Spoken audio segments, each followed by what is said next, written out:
Assalamu alaikum wa rahmatullahi wa barakatuh.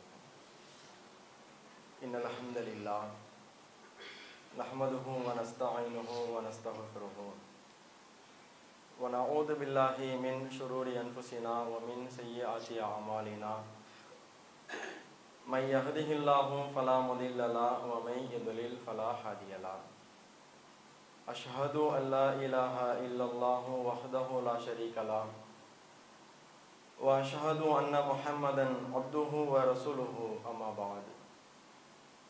Faqad qala Allahu ta'ala fil Qur'anil 'azim wal Furqanil Majid. Fa'udhu billahi minash shaitanir rajim. Ya ayyuhan nas ittaqu rabbakum alladhi khalaqakum min nafsin wahidah wa khalaqa minha zawjaha wa batha minhuma rijalan katiran wa nisaa'a. واتقوا الله الذي تساءلون به والأرحام إن الله كان عليكم رقيبا يا أيها الذين آمنوا اتقوا الله حق تقاته ولا تموتن إلا وأنتم مسلمون يا أيها الذين آمنوا اتقوا الله وقولوا قولا سديدا يصلح لكم أعمالكم ويغفر لكم ذنوبكم ومن يطع الله ورسوله فقد فاز فوزا عظيما. கண்ணியம் நிறைந்த எல்லாமல்ல அல்லாஹுவின் நல்லடியார்களே, அல்லாஹுவின் மாபெரும் கிருபையினால் ஜும்ஆ தொழுகையை நபிகள் நாயகம் ஸல்லல்லாஹு அலைஹி வஸல்லம் அன்னவர்கள் காட்டித் தந்த வழிமுறையில் நிறைவேற்ற வேண்டும் என்பதற்காக நாம் அனைவரும் இங்கே பங்கெடுத்திருக்கிறோம். இந்த அழகான தருணத்தில்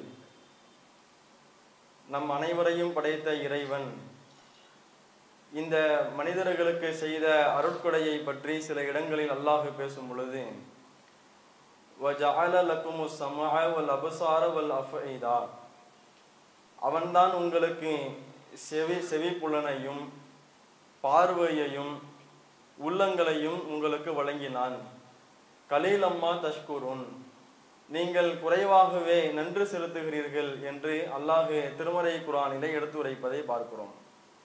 அப்ப இது போன்ற வசனங்களை நாம் படிக்கும் பொழுது நாம் எப்படி அதை விளங்கிக் கொள்கின்றோமையானால், இறைவன் நமக்கு செய்த அருட்கொடைகளை நமக்கு எடுத்து காண்பிக்கின்றான். அந்த அருட்கொடைகளை, அந்த இறைவனுடைய படைப்பை நாம் சிந்தித்து பார்த்து அது எவ்வாறு நமக்கு பயனளிக்கிறது என்பதையெல்லாம் நாம் அறிந்து கொண்டு அல்லாஹுவிற்கு நாம் நன்றி செலுத்த வேண்டும் என்ற விதத்தில் இந்த வசனத்தை நாம் அணுகுகிறோம். ஆனால் அது போன்ற அந்த வசனங்களை நாம் அணுகலாம் என்பது ஒரு பக்கம் இருந்தாலும், அல்லாஹ் இந்த வசனங்கள் மூலமாக நமக்கு எதை எடுத்து உரைக்கிறான் தெரியுமா? இந்த உலகத்தில் உங்களை படைத்து உங்களுக்கு நான் செவியை தந்திருக்கின்றேன் என்று சொன்னால், எதற்காக அந்த செவி புலனை உங்களுக்கு நான் தந்திருக்கின்றேன்? இந்த உலகத்தில் நீங்கள் வாழும் பொழுது என்னுடைய மார்க்கத்தின் அடிப்படையில் உங்களுக்கு அறிவுரை சொல்லப்படும். அந்த அறிவுரையை நீங்கள் செவியேற்க வேண்டும்.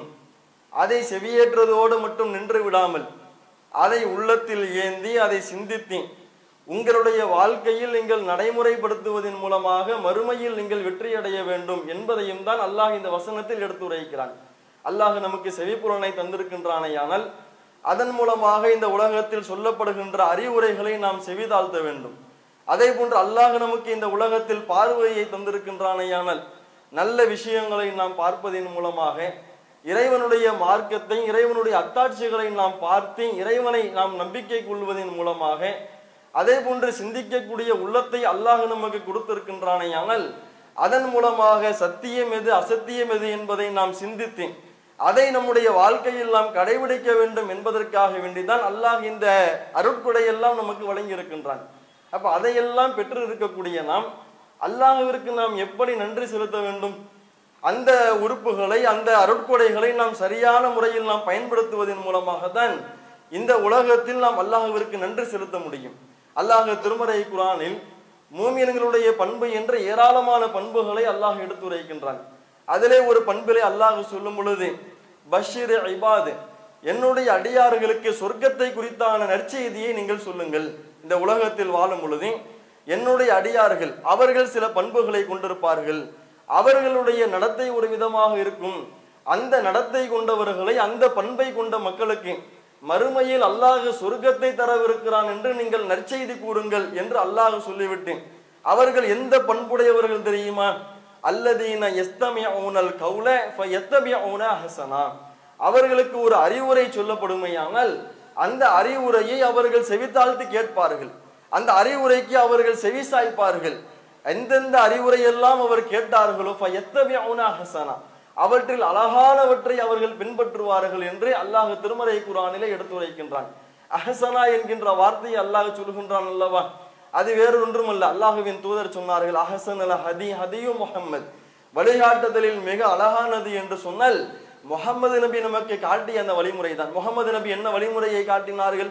அல்லாஹுவின் வேதமான திருக்குர்ஆனை நாம் பின்பற்ற வேண்டும், அல்லாஹுவின் வஹியான ஹதீஸுகளை நாம் பின்பற்ற வேண்டும். அல்லாஹுவின் தூதர் அவர்கள் எந்த வழிமுறையை நமக்கு காட்டி தந்தார்களோ அந்த வழிமுறைக்கு ஒத்ததாக அந்த அறிவுரை இருக்குமையானது. எத்தனையோ அறிவுரைகளை நாம் செவியேற்போம். எத்தனை அறிவுரைகளை நாம் செவியேற்றாலும் அது அல்லாஹுவின் தூதர் காட்டி தந்த அந்த வகை செய்திக்கு ஒத்ததாக இருக்கிறதா என்பதை அவர்கள் பார்த்து அதை அவர்கள் தன்னுடைய வாழ்க்கையில் கடைபிடிப்பார்கள். அப்படிப்பட்ட என்னுடைய அடியார்களுக்கு சொர்க்கத்தை குறித்தான நற்செய்தியை நீங்கள் சொல்லுங்கள் என்று அல்லாஹ் சொல்லிவிட்டு அவர்களுடைய படித்தரத்தை அல்லாஹ் சொல்கிறான். அவர்கள் யார் தெரியுமா? உலாயிகல்லதீன ஹதாஹுமுல்லா, அவர்களுக்கு தான் அல்லாஹ் நேர்வழி காட்டுகிறான். உலாயிக ஹும் உலுல் அல்பாப், அவர்கள் தான் உண்மையில் அறிவுடைய மக்கள் என்று அல்லாஹ் சொல்கிறான். அப்ப இந்த உலகத்தில் நாம் நேர்வழி பெற்றவர்களாக அல்லாஹுவின் பார்வையில் நாம் அறிவுஜீவிகளாக நாம் இருக்க வேண்டுமையானால் அதற்கு அல்லாஹ் அடிப்படையாக நாம் வளர்த்து கொள்ள வேண்டிய ஒரு பண்பாக நமக்கு அறிவுரை சொல்லப்படும் பொழுதெல்லாம், நமக்கு ஒரு வழிகாட்டுதல் சொல்லப்படும் பொழுதெல்லாம் அதை முதலில் நாம் செவித்தாழ்த்தி நாம் கேட்க வேண்டும். செவித்தாழ்த்தி கேட்டதற்கு பின்பாக குர்ஆனுக்கு ஒத்ததாக எது இருக்கிறது, ஹதீஸிற்கு விளக்கமாக எது இருக்கிறது என்பதை அவர்கள் கடைபிடிப்பார்கள். அவர்கள் தான் நேர்வழி பெற்றவர்கள், அவர்கள் தான் அறிவாளிகள் என்று அல்லாஹ் திருமறை குர்ஆன் நமக்கு எடுத்து உரைக்கின்றானே. அப்ப அந்த அறிவுடைய மக்களாக நேர்வழி பெற்ற மக்களாக நாம் இருக்க வேண்டுமையானால் முதலில் செவித்தாழ்த்தக்கூடிய இந்த பண்பை நாம் வளர்த்து கொள்ள வேண்டும். இந்த வசனத்தை உண்மைப்படுத்தும் விதமாக கடந்த காலங்களில் பாருங்கள், எத்தனை நேர்வழி பெற்றவர்கள், வழிகேட்டிலே இருந்தவர்கள் இந்த செவித்தாழ்த்தக்கூடிய பண்பை வளர்த்து கொண்டதனுடைய விளைவாக அவர்கள் நேர்வழியே எப்படி வந்திருக்கிறார்கள் என்பதை நாம் அனைவரும் உணர்ந்திருக்கிறோம். உதாரணத்திற்கு நாம் சொல்வதாக இருந்தால், நஜ்ஜாஷி என்கின்ற ஒரு மன்னர், அபிசீனியா பகுதியை ஆட்சி செய்து கொண்டிருந்த கிறிஸ்தவ மதத்தை கடைபிடித்துக் கொண்டிருந்த ஒரு மன்னர். அல்லாஹுவின் தூதர் ஸல்லல்லாஹு அலைஹி வஸல்லம் அவர்கள் ஆரம்ப காலகட்டத்தில் இஸ்லாத்தை மக்காவிலே போதித்துக் கொண்டிருக்கும் பொழுது அங்கு அதிகமான துன்பங்கள், அதிகமான நெருக்கடிகள் வரக்கூடிய அந்த நேரத்தில் சில சஹாபாக்களை அபிசீனியா நாட்டை நோக்கி அனுப்பி வைக்கிறார்கள். ஜாஃபர் பின் அபி தாலிப் ரலியல்லாஹு அன்ஹு அவர்களை தலைமைத்துவமாக வைத்து சில நபித்தோழர்களை அந்த அபிசீனியா நாட்டிற்கு அனுப்பி வைத்தார்கள் அல்லவா. அப்படி சில நபித்தோழர்கள் அபிசீனியா நாட்டிற்கு சென்றதற்கு பின்பாக இந்த மக்காவில் இருந்த குறைஷிகள், இந்த காஃபிர்கள், அவங்க சும்மா இல்லை. அவங்க என்ன செய்யறாங்கன்னா, அபிசீனியாவிற்கு சென்றால் உங்களை விட்டுருவோமா, அங்க மட்டும் உங்களை இஸ்லாத்தை நாங்கள் கடைபிடிக்க நாங்கள் விட்டு விடுவோமா என்று அங்கும் தன்னுடைய நெருக்கடியை கொடுப்பதற்காக வருகிறார்கள். இந்த குறைஷி குலத்தை சார்ந்த அப்துல்லாஹ் பின் அபி ரபியா என்கின்ற ஒரு நபரும் அதே போன்று அம்ர் இப்னு அபி ஆஸ் என்று சொல்லக்கூடிய இரண்டு நபர்களும் குறைஷி குலத்தின் சார்பாக அந்த அபிசீனியா நாட்டை நோக்கி செல்லுகிறார்கள்.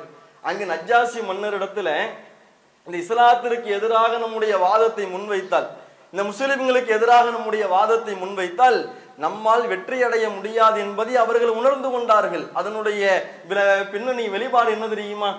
அந்த அமைச்சரவையில் உள்ள முக்கியமான நபர்களுக்கெல்லாம் லஞ்சம் கொடுத்து, நாங்கள் இது போன்ற நஜ்ஜாசி மன்னரிடத்தில் நாங்கள் வாதிடுவோம், நீங்களும் எங்களுக்கு ஆதரவாக நீங்கள் பேசுங்கள், அதன் மூலமாக இந்த அபிசீனியா நாட்டிற்கு வந்த முஸ்லிம்களை மக்காவிற்கு நீங்கள் திருப்பி அனுப்புங்கள் என்று கீழே உள்ள மக்களிடத்திலெல்லாம் லஞ்சம் கொடுத்து அதிகாரிகளை எல்லாம் தன்னுடைய வசத்திற்கு கொண்டு வந்து விட்டார்கள். இறுதியாக அந்த அரசவையில முஸ்லிம்களுக்கு எதிராக அங்கு வாதம் வைக்கப்படுகிறது. அந்த அமைச்சர்களும் இவர்களுக்கு ஆதரவாக பேசுகிறார்கள். இறுதியாக நஜ்ஜாசி மன்னர் ஒரு முடிவெடுக்கிறார். இவர்கள் என்னதான் வாதங்களை முன்வைத்தாலும், இவர்களுக்கு நம்முடைய அமைச்சர்கள் ஆதரவாக இருந்தாலும் நாம் என்ன செய்ய வேண்டும்? உண்மையை நாம் கண்டறிய வேண்டும். அப்ப இவர்கள் யாரை பற்றி சொல்லுகிறார்களோ அவர்களிடத்தில் நான் விசாரிக்காமல் ஒருபோது முடிவெடுக்க மாட்டேன் என்று அந்த சபையிலே சொல்கிறார். அஸஅலஹும் மாதா யகூலானி ஹாதானி அன் அம்ரிஹிம், இந்த முஸ்லிம்களை பற்றி இவர்கள் எதையெல்லாம் சொன்னார்களோ அதை குறித்து அந்த முஸ்லிம்களிடத்தில் நான் விசாரிக்காமல் ஒருபோதும் நான் முடிவெடுக்க மாட்டேன் என்று நஜ்ஜாசி மன்னர் உண்மையை செவித்தாழ்த்த வேண்டிய, சத்தியத்தை நாம் கேட்க வேண்டும் என்கின்ற அந்த ஆர்வத்தோடு நீதியை நிலைநாட்டக்கூடிய ஒரு மன்னராக இருந்ததனுடைய விளைவே அந்த முஸ்லிம்களையும் அழைத்து விசாரிக்கிறார். ஏன் உங்களுடைய ஊர் மக்கள் இது போன்று சொல்கிறார்களே, இதுவெல்லாம் உண்மையா? குழப்பத்தை ஏற்படுத்தி தான் நீங்கள் அபிசினியாவிற்கு வந்தீர்களா என்று கேட்கக்கூடிய நேரத்தில் அப்ப ஜாஃபிர் பின் அபி தாலிப் ரலியல்லாஹு அவர்கள் உரை நிகழ்த்துறாங்க. ஐயுஹல் மலிக், அருமையான அரசரே, குன்னா கௌமன் ஜாயிலியா, நாங்கள் அறியாமை காலத்தை சார்ந்த ஒரு சமுதாயமாக நாங்கள் இருந்தோம். நாபுதுல் அஸ்னாம், நாங்கள் சிலைகளை வணங்கி கொண்டிருந்தோம், உறவுகளை முடித்து கொண்டிருந்தோம், ஏழைகளுடைய பொருளாதாரங்களை எல்லாம் சுரண்டி நாங்கள் சாப்பிட்டு கொண்டிருந்தோம் என்று அவர் ஜாகிலியாவுடைய காலத்தில் என்னென்ன காரியங்களை எல்லாம் செய்தாரோ அதையெல்லாம் ஒரு உரையாக நிகழ்த்திவிட்டு இறுதியாக குர்ஆனுடைய வசனங்களை அந்த சபையில் அவர் ஓதி காண்பிக்கிறார். அதனுடைய விளைவு நஜ்ஜாசி மன்னருடைய கண்களில் இருந்தே கண்ணீர் அப்படியே வழிந்து ஓடுகிறது. இறுதியாக சத்தியத்தை அறிந்து கொண்டதற்கு பின்பாக முஸ்லிம்களுக்கு அவர் அடைக்கலம் கொடுத்தார் என்கின்ற செய்தியை நாம் பார்க்கிறோம். நாம் எல்லாம் இஸ்லாத்தினுடைய ஆரம்ப கால வெற்றி என்று பத்ர் களத்தினுடைய வெற்றியை நாம் சொல்கிறோம் அல்லவா? ஆனால் அதற்கு முன்பாகவே இஸ்லாத்திற்கு கிடைத்த ஒரு வெற்றி என்னவென்றால், அபிசினிய நாட்டிலே காபிர்கள் இந்த இஸ்லாத்திற்கு எதிராக தவறான முறையில் அந்த நஜ்ஜாசி மன்னரிடத்திலே சித்தரிக்கும் பொழுது அங்கு அல்லாஹ் முஸ்லிம்களுக்கும் இஸ்லாத்திற்கும் மிகப்பெரிய வெற்றியை கொடுத்தானையானால் அதனுடைய பின்னணியில் இருப்பது எது? நஜ்ஜாசி மன்னர் அவர்கள் எந்த காரியம் வந்தாலும், எது சொல்லப்பட்டாலும் நான் உண்மையை செவியேற்கக்கூடியவனாக இருப்பேன் என்று அந்த செவியேற்கக்கூடிய பண்பை வளர்த்து கொண்டாங்க பாருங்க. அதனுடைய விளைவு தானங்க இஸ்லாத்திற்கு இந்த வெற்றி கிடைத்தது. அப்ப அல்லாஹ் அந்த செவியேற்கக்கூடிய பண்பு இருந்த காரணத்தினால்தான் அவர்களுக்கு அல்லாஹ் அந்த சபையிலே நேர்வழியை கொடுத்தான் என்பதை நாம் பார்க்கிறோம். அப்ப இது போன்ற எண்ணற்ற தகவல்களை நாம் பார்க்கலாம். அதே போன்று பார்த்தோமையானால் இந்த செவியேற்கக்கூடிய பண்பை நாம் வளர்த்து கொண்டோமையானால் அது உண்மையில் இறையச்சத்தினுடைய வெளிப்பாடு என்று அல்லாஹ் திருமறை குர்ஆனிலே நமக்கு பாடம் புகட்டுகிறான். அல்லாஹ் திருமறையிலே சொல்லும் முழுஃபதக்கீர், நீங்கள் மக்களுக்கு அறிவுரை சொல்லுங்கள். நீங்கள் சொல்லக்கூடிய அறிவுரை மக்களுக்கு பயனளிக்கும் என்று சொன்னால் நீங்கள் மக்களுக்கு அறிவுரை சொல்லுங்கள். நீங்கள் அறிவுரை சொல்லும் பொழுதெல்லாம் யார் இறைவனை அஞ்சுகிறாரோ, யார் இறைவனை பயப்படுகிறாரோ, யார் மறுமை சிந்தனையோடு இருக்கிறாரோ, யார் இறை பயத்தோடு செயல்படுகிறாரோ அவர் கண்டிப்பாக அறிவுரை பெறுவார் என்று அல்லாஹ் திருமறை குர்ஆனிலே எடுத்துரைக்கிறான். அப்ப இந்த உலகத்தில் அறிவுரை சொல்லப்படக்கூடிய நேரத்தில் அந்த அறிவுரையை நாம் செவியேற்று நம்முடைய வாழ்க்கையில் நாம் கடைபிடிக்கக்கூடிய பண்பு இருக்குமையானால் அது இறையச்சத்தின் வெளிப்பாடு என்று அல்லாஹ் சொல்லுகிறான். எவ்வளவு தகவல்கள் பாருங்க. செவியேற்கக்கூடிய பண்பை நாம் வளர்த்து கொண்டால் நம்மை நேர்வழி பெற்றவர் என்று அல்லாஹ் சொல்லுகிறான். அதே போன்று செவியேற்கக்கூடிய பண்பை நாம் வளர்த்து கொண்டால் நம்மை அறிவு ஜீவிகள் என்று அல்லாஹ் சொல்லுகிறான். செவியேற்கக்கூடிய பண்பை நாம் வளர்த்து கொண்டால் நம்மை அல்லாஹ் இறையச்சவாதி என்று அல்லாஹ் நமக்கு பட்டம் சூட்டுகிறான். இத்தனை பண்புகள் நமக்கு இருப்பதோடு மட்டுமல்லாமல் இந்த செவியேற்கக்கூடிய பண்பை நாம் வளர்த்து கொண்டால் அல்லாஹ் இந்த இஸ்லாத்திற்கு மாபெரும் ஒரு வெற்றியை தருவதாகவும் அல்லாஹ் திருமறை குர்ஆனிலே எடுத்துரைக்கிறான். அதனால்தான் இன்றைக்கு பாருங்கள், அல்லாஹ்வின் தூதருடைய காலகட்டத்தில் வாழ்ந்த அந்த முஷ்ரிக்கீன்கள் இஸ்லாத்திற்கு எதிராக பல நெருக்கடிகளை கொடுத்தார்கள். இஸ்லாத்தை மக்கள் அறிந்து கொண்டால் அதை ஏற்றுக்கொண்டு சென்று விடுவார்களே, நம்முடைய வழிகட்ட கொள்கை இந்த உலகத்தில் இல்லாமல் போய்விடுமே என்கின்ற அச்சத்தின் காரணமாக அவர்கள் கையில் எடுத்த முதல் ஆயுதம் என்ன தெரியுமா? எந்த மக்களையும் செவியேற்க கூடாது என்று சொன்னார். அல்லாஹ் குர்ஆனிலே தெளிவாக எடுத்துரைக்கிறான். வகாலல்லதீன கஃபரு லா தஸ்மஉ லிஹாதல் குர்ஆன். மக்களே, காஃபிர்கள் சொன்னார்கள் மக்களை பார்த்து, இந்த குர்ஆனுக்காக உங்களுடைய செவிகளை நீங்கள் சாய்க்காதீர்கள், இந்த குர்ஆனை நீங்கள் ஒருபோதும் செவியேற்காதீர்கள். வல்கௌ ஃபீஹி லஅல்லக்கும் தக்லிபூன். நீங்கள் என்றென்றும் மிகைத்து இருக்க வேண்டுமையானால் அந்த குர்ஆனிலே நீங்கள் குழப்பத்தை ஏற்படுத்துங்கள் என்று காஃபிர்கள் மக்களுக்கு மத்தியிலே பிரச்சாரம் செய்து கொண்டிருந்தார்கள். அந்த காஃபிர்களுடைய பார்வையை பாருங்க. மக்கள் குர்ஆனை செவியேற்று விட்டார்களேயானால், குர்ஆன் மூலமாக அல்லாஹ்வுடைய அறிவுரையை அவர்கள் தெரிந்து கொண்டார்களேயானால், அதற்கு செவிசாய்த்து விட்டார்களேயானால் இஸ்லாமிய மார்க்கம் மிகைத்துவிடும்.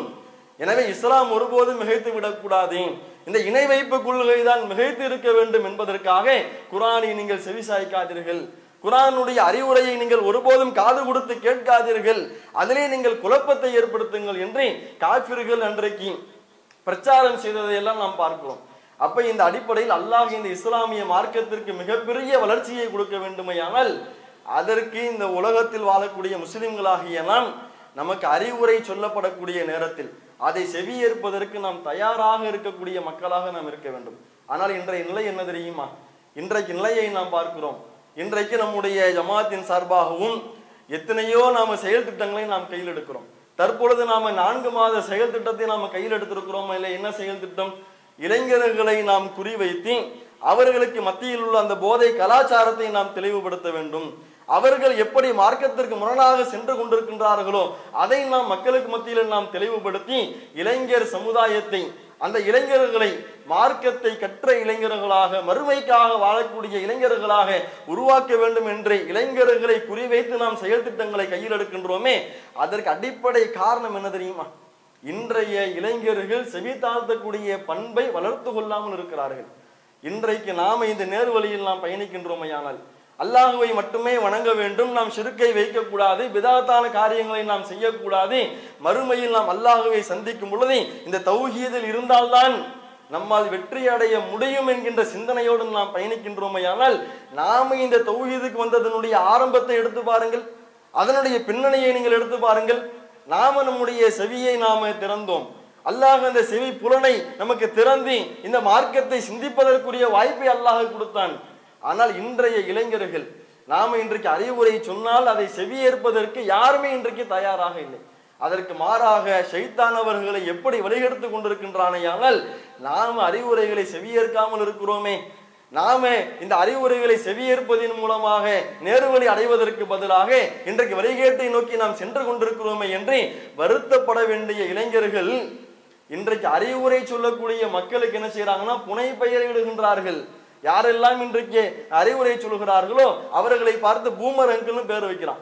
யாரெல்லாம் இன்னைக்கு அறிவுரை சொல்லுகின்றார்களோ அவர்களுக்கு எல்லாம் இந்த பெயரை வைத்து அவர்களை கேலி கிண்டல் செய்து அறிவுரை சொல்ல வரக்கூடிய மக்களை கூட இன்றைக்கு தடுக்கக்கூடிய நிலையை நாம் இளைஞர்களுக்கு மத்தியில் பார்க்கிறோமா இல்லையா?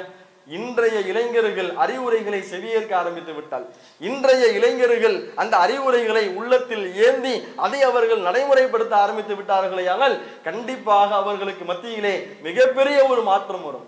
ஆனால் இன்றைக்கு இளைஞர்களுக்கு மத்தியிலே செவியேற்கக்கூடிய ஒரு பண்பு இல்லாமல் இருப்பதை நாம் பார்க்கிறோம். இளைஞர்களுக்கு மத்தியிலே நாம் தாவா செய்யும் பொழுதே அவர்களுக்கு இந்த தகவல்களை எல்லாம் நாம் கொண்டு சேர்க்க வேண்டும். ஆனால் இன்றைக்கு நாம் செவி தாழ்த்தாமல் இருக்கிறோம் பாருங்க. இது எவ்வளவு பெரிய ஒரு பின்னடைவை நமக்கு கொண்டு வந்து சேர்க்கும் என்று சொன்னால் கண்டிப்பாக அது தருப்பெருமையினுடைய வெளிப்பாடு என்று அல்லாஹ் சொல்கிறான். நாம ஒரு அறிவுரையை செவியேற்காமல் இன்றைக்கு புறக்கணிக்கின்றோமையானால் அது தருப்பெருமையின் வெளிப்பாடு. அல்லாஹ்வின் தூதர் ஸல்லல்லாஹு அலைஹி வஸல்லம் அவர்கள் இந்த பெருமையை பற்றி நமக்கு விளக்கம் அளித்தார்கள். அல் கிப்ர், பெருமை என்பது பத்தருல் ஹக் வ கம்துன் நாஸ், சத்தியத்தை ஏற்க மறுப்பதும் மக்களை கேவலமாக நினைப்பதும் தான் பெருமை என்று அல்லாஹ்வின் தூதர் சொன்னார்களே. இந்த இரண்டும் ஒன்றுபட்டு எங்க ஆரம்பிக்கும் தெரியுமா? ஒருவன் ஒரு அறிவுரையை சொல்லும் பொழுது நாம் எப்பொழுது அதை நாம் புறக்கணிக்கிறோமோ அப்பொழுது இந்த பெருமை தானாக வந்துவிடும். சற்று யோசித்து பாருங்கள். அல்லாஹ் இன்றைக்கு நம்மை விட நம்முடைய வயதிற்கு கீழே உள்ள நபர்களுக்கு அல்லாஹ் அறிவு ஞானத்தை கொடுத்திருப்பான்.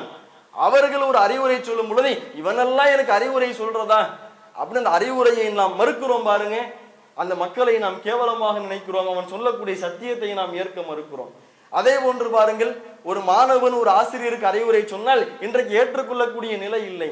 ஒரு மகன் ஒரு தந்தைக்கு அறிவுரை சொன்னால் அதை ஏற்றுக்கொள்ளக்கூடிய மனப்பான்மை இன்றைக்கு இல்லை. ஒரு வயது முதிர்ந்தவருக்கு ஒரு வயதில் சிறிய ஒரு நபர் அறிவுரை சொல்வாரையானால் அதை ஏற்றுக்கொள்ளக்கூடிய பண்பு இன்றைக்கு மக்களுக்கு மத்தியில் இல்லை. ஆனால் இதை தருப்பெருமையினுடைய வெளிப்பாடாக தான் நபிகள் நாயகம் ஸல்லல்லாஹு அலைஹி வஸல்லம் அவர்கள் நமக்கு எடுத்துரைக்கின்றார்கள். ஆனால் ஒருபோதும் நமக்கு இந்த உலகத்தில் அறிவுரை சொல்லப்படுமையானால் அதை ஒருபோதும் நாம் நிராகரிக்காமல் அது சொல்லப்படக்கூடிய அறிவுரையை நாம் முதலில் நாம் செவியேற்று அது குர்ஆனுக்கு ஒத்ததாக இருக்கிறதா, ஹதீஸுக்கு ஒத்ததாக இருக்கிறதா, அதை யார் சொன்னாலும் எவர் சொன்னாலும் கண்டிப்பாக அதை நான் ஏற்றுக்கொள்வேன் என்கின்ற ஒரு சிந்தனையை நாம் வளர்த்து கொள்ள வேண்டும். அப்படி வளர்த்து கொள்ளவில்லை என்றால் அந்த தருப்பெருமை நம்முடைய ஈமானை கொஞ்சம் கொஞ்சமாக அரித்து இறுதியாக நம்மை நரகத்திற்கு அழைத்து செல்லும். அல்லாஹ் திருமறை குர்ஆனில் மறுமையில் நடைபெறக்கூடிய ஒரு நிகழ்வை தெள்ள தெளிவாக அல்லாஹ் நமக்கு படம் பிடித்து காண்பிக்கின்றான். என்ன அறிவுரை? சூரத்துல் முல்க் என்கின்ற அத்தியாயத்தில் அல்லாஹ் சொல்கிறான், தகாது தமையசு மினல் கைல், நாளை மறுமை நாளிலே நரகம் என்பது தன்னுடைய அந்த இறைச்சலை வெளிப்படுத்தக்கூடிய அந்த நேரத்தில் குல்லமா உல்கிய ஃபீஹா ஃபௌசுன், அந்த நரகத்திலே மக்கள் எல்லாம் கூட்டம் கூட்டமாக தூக்கி எறியப்படுவார்கள். அப்படி தூக்கி எறியப்படக்கூடிய நேரத்துல கால ஹசனத்துஹா, அந்த நரகத்தினுடைய காவலாளிகள் அந்த நரகவாசிகளிடத்திலே கேட்பார்கள், அலம் யாத்திக்கும் நதீர், எப்பா இந்த உலகத்துல 50 ஆண்டு காலம் 60 ஆண்டு காலம் வாழ்ந்தீர்களே, உங்களுக்கு எச்சரிக்கை செய்யக்கூடிய மனிதர்கள் வரவில்லையா? உங்களுக்கு அறிவுரை சொல்லக்கூடிய மனிதர்கள் வரவில்லையா? இந்த சொர்க்கத்தை குறித்து நரகத்தை குறித்து எடுத்துரைக்கக்கூடிய மக்கள் வரவில்லையா என்று கேட்பார்கள். அப்படி கேட்கக்கூடிய நேரத்தில் நரகவாசிகளின் பதில் என்ன தெரியுமா? பலா கத் ஜாஅனா நதீர், ஆம் நாங்கள் இந்த உலகத்தில் வாழ்ந்த அற்பமான காலகட்டத்தில் எச்சரிக்கை செய்யக்கூடியவர் வந்தார். ஃபகல்லப்னா, நாங்கள் அவரை பொய் என கருதினோம். வகுல்னா மா நஸ்ஸலல்லாஹு மின் ஷைஇன், அல்லாஹ் உங்களுக்கு எந்த அதிகாரத்தையும் எந்த ஆதாரங்களையும் அல்லாஹ் உங்களுக்கு தரவில்லை. வ இன் அன்தும் இல்லா ஃபி ضلالின் கபீர், நீங்கள் மிகப்பெரிய வழிகேட்டிலே தான் இருக்கிறீர்கள் என்று அறிவுரை சொன்ன அந்த மக்களை, எங்களை எச்சரிக்கை வந்த அந்த மக்களை வழிகேடர்கள் என்று நாங்கள் அவர்களுக்கு முத்திரை குத்தினோம் என்று அவர்கள் சொல்லிவிட்டு நாளை மறுமையிலே அவர்கள் புலம்புவார்களாம். இந்த உலகத்தில் எங்களுக்கு எச்சரிக்கை செய்யும் பொழுது, இந்த உலகத்தில் எங்களுக்கு அவர்கள் அறிவுரை சொல்லும் பொழுது, லவ் குன்னா நஸ்மஉ அவ் நாகிலு, அந்த அறிவுரையை நாங்கள் சிந்திக்கக்கூடியவர்களாக இருந்திருந்தால், நாங்கள் செவியேற்கக்கூடியவர்களாக இருந்திருந்தால், மா குன்னா ஃபி அஸாபி ஸஈர், நாங்கள் இந்த நரகவாதிகளாக மாறி இருக்க மாட்டோமே. இந்த உலகத்தில் நாங்கள் வாழ்ந்த காலத்துல சொர்க்கத்தை பற்றி சொன்னார்கள், நரகத்தை பற்றி எச்சரித்தார்கள், மறுமை சிந்தனையோடு வாழுங்கள் என்று அறிவுரை கூறினார்கள். அந்த அறிவுரையை நாங்கள் செவியேற்றிருந்தால் நரகவாதிகளாக மாறி இருக்க மாட்டோமே, சொர்க்கத்துக்குள்ளப்பா நாங்கள் போயிருப்போம். அந்த சொல்லப்பட்ட அந்த அறிவுரையை நாங்கள் சிந்தித்திருந்தால் கண்டிப்பாக நாங்கள் நரகவாதிகளாக மாறி இருக்க மாட்டோம் என்று அந்த நரகத்தில் உள்ளவர்கள் புலம்புவார்கள் என்று அல்லாஹ் திருமறை குர்ஆனிலே எடுத்துரைப்பதை நாம் பார்க்கிறோம். அப்ப இந்த உலகத்தில் நமக்கு ஒரு அறிவுரை சொல்லப்படுமையானால் அந்த அறிவுரையை செவியேற்கக்கூடிய ஒரு பண்பை நாம் வளர்த்து கொண்டால் கண்டிப்பாக இந்த உலகத்தில் அல்லாஹ் நமக்கு நேர்வழியை அதிகப்படுத்தி கொண்டே இருப்பான். நம்முடைய அறிவுகளை அல்லாஹ் அதிகப்படுத்தி கொண்டே இருப்பான். இந்த மார்க்கத்தையும் அல்லாஹ் கண்டிப்பாக வளரச் செய்வான். அது மட்டும் இல்லாமல் நாம் சிந்திக்க மறுத்துவிட்டால், அறிவுரையை நாம் ஏற்க மறுத்துவிட்டால், ஷைத்தான் நம்முடைய உள்ளத்தில் பெருமை என்கின்ற அந்த ஒரு தீய பண்பை கொண்டு வந்து அதன் மூலமாக ஈமானை கரைத்தி நிச்சயமாக நாளை மறுமையிலே நரகத்திற்கு அழைத்து சென்று விடுவான் என்பதை உள்ளத்தில் நாம் ஆழமாக நாம் பதிய வைத்தவர்களாக எப்பொழுதும் அறிவுரை சொல்லப்பட்டால் அதை செவியேற்பதற்கு நாம் தயாராக இருக்க வேண்டும். அந்த ஒரு பண்பை நாம் வளர்த்து கொள்ள வேண்டும் என்கின்ற நல்லதொரு அறிவுரையை இந்த சபையிலே பகிர்ந்து கொண்டவனாக என்னுடைய முதல் உரையை நிறைவு செய்து கொள்கிறேன். ஆகிரு தஅவானா அனில் அல்ஹம்துலில்லாஹி ரப்பில் ஆலமீன். அஸ்ஸலாமு அலைக்கும் வரஹ்மத்துல்லாஹி வபரகாத்துஹு.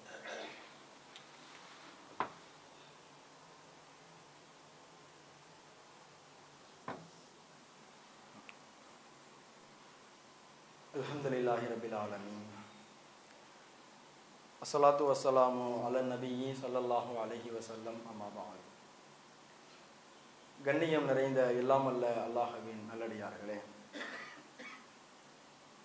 நாம் வாழக்கூடிய தமிழகத்தில்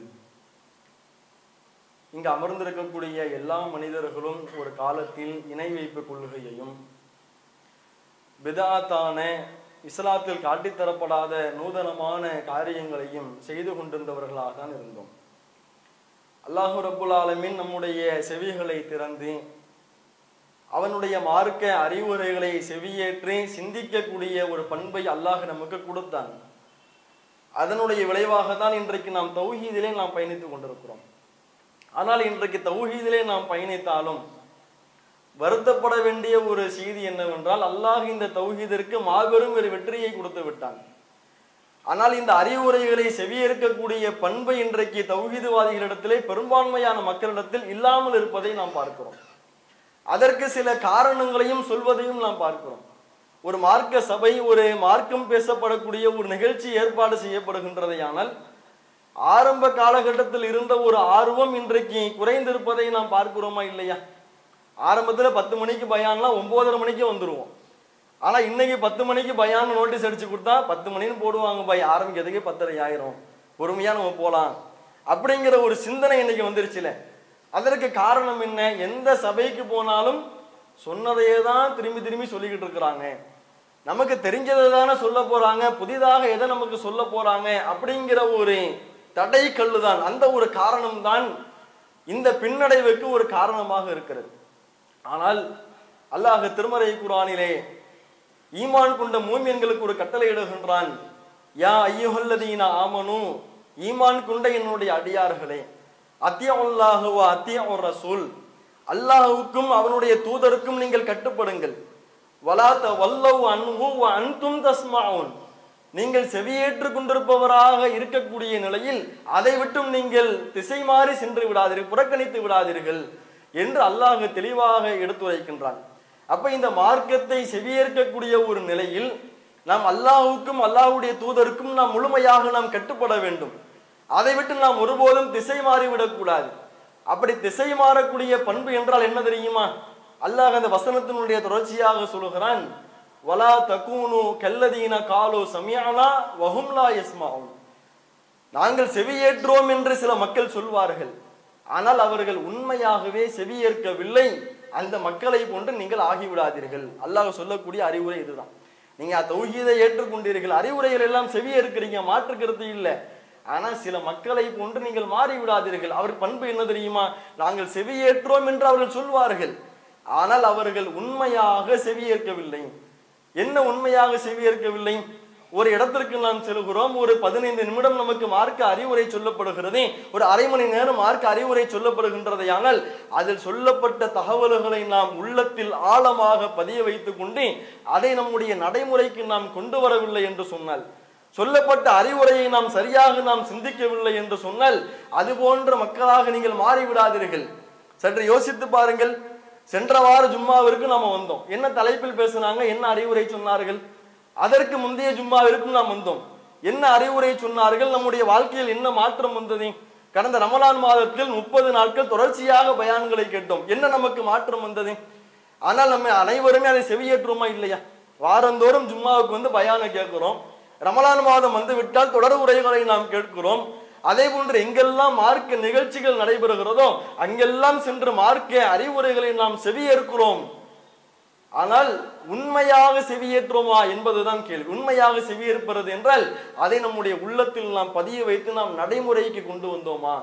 அல்லாஹ் அந்த வசனத்தினுடைய தொடர்ச்சியாக சொல்கிறான், இன்ன ஷர்ர தவாபி இந்தல்லாஹ், அல்லாஹ்விடத்தில் படைப்புகளில் மிகவும் கெட்டவர்கள் யார் என்றால் அசும்முல் புக்குமுல் லதீனா லா யாகிலூன், சிந்திக்காத செவிடர்களும் ஊமைகளும் என்று அல்லாஹ் சொல்லுகிறான். அல்லாஹ் நமக்கு செவிகளை கொடுத்திருப்பான், நாம் கேட்டுக்கொண்டுதான் இருப்போம். ஆனால் சிந்திக்காமல் நாம் இருந்தோமையானால் அல்லாஹுடைய பார்வையில் நாம் செவிடர்கள். அல்லாஹ் நமக்கு பார்வையை கொடுத்திருப்பான், சிந்திக்கக்கூடிய உள்ளத்தை கொடுத்திருப்பான். ஆனால் அதன் மூலமாக நாம் அறிவுரைகளை ஏற்றுக்கொண்டு நாம் சரியான முறையில் நாம் சிந்திக்காமல், சிந்தித்ததை நாம் செயல்படுத்தாமல் இருப்போமையானால் நாம் அல்லாஹ்விடத்தில் படைப்புகளில் மிகவும் மோசமானவர்களாக நாம் மாறிவிடுவோம். அந்த தற்பெருமை நம்முடைய உள்ளத்தில் புகுந்து அதுவே நாளை நரகத்திற்கு நம்மை அழைத்து செல்லக்கூடியதாக மாறிவிடும். எனவே அல்லாஹ் நமக்கு இந்த தௌஹீதை கொடுத்திருக்கிறான். அதற்கு நாம் நன்றி செலுத்தும் விதமாக நம்முடைய வாழ்க்கையில் அற்பமான இந்த காலகட்டத்தில் மார்க் அடிப்படையில் என்னென்ன அறிவுரைகளை நாம் செவியேற்கிறோமோ அவை அனைத்தையும் நம்முடைய வாழ்க்கையில் நாம் கடைபிடிக்கக்கூடிய மக்களாக இருக்க வேண்டும். அதை சரியான முறையில் சிந்தித்து செயல்படுத்தக்கூடிய மக்களாக இருக்க வேண்டும் என்ற அறிவுரையை பகிர்ந்தவனாக என்னுடைய உரையை நிறைவு செய்து கொள்கிறேன். வாஹிரு தாவானா அனில் அல்ஹம்துலில்லாஹி ரப்பில் ஆலமீன். அஸ்ஸலாமு அலைக்கும் வரஹ்மத்துல்லாஹி வபரகாத்துஹு.